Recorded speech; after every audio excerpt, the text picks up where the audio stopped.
അതിർത്തികളിൽ electronic surveillance സംവിധാനം നടപ്പിലാക്കുന്നതോടെ നുഴഞ്ഞുകയറ്റ ശ്രമങ്ങൾ പൂർണ്ണമായും ഇല്ലാതാക്കാൻ കഴിയുമെന്ന് കേന്ദ്ര ആഭ്യന്തരമന്ത്രി അമിത്ഷാ.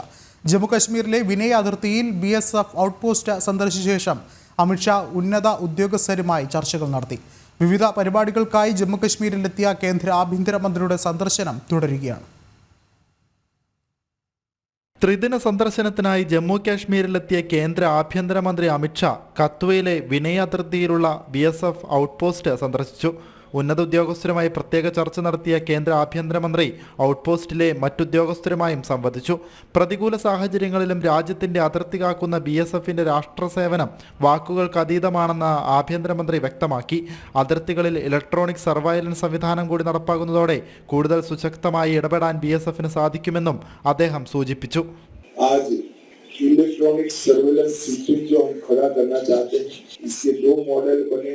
वो दोनों मॉडल पूरी सीमा पर लगने के बाद आप लोगों को सूचना प्राप्त करने के लिए और कुछ भी हरकत होती है तो तत्काल रिस्पॉन्स करने के लिए ढेर सारी अनुकूलताएं टेक्नोलॉजी के माध्यम से हो गई। തീവ്രവാദികളുടെ അക്രമത്തിൽ വീരമൃത്യു വരിച്ച ജമ്മു കാശ്മീർ പോലീസ് സേനാംഗങ്ങളുടെ കുടുംബാംഗങ്ങളെ നേരിൽ കണ്ട അമിത്ഷാ അനന്തരാവകാശികൾക്ക് സർക്കാർ ജോലികളിലേക്കുള്ള പ്രവേശന പത്രങ്ങളും കൈമാറി. ഞായറാഴ്ച ജമ്മു കാശ്മീരിലെത്തിയ കേന്ദ്ര ആഭ്യന്തരമന്ത്രി വിവിധ യോഗങ്ങളിൽ പങ്കെടുത്തിരുന്നു.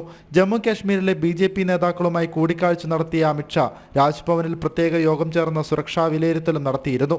ജനം, ഡൽഹി.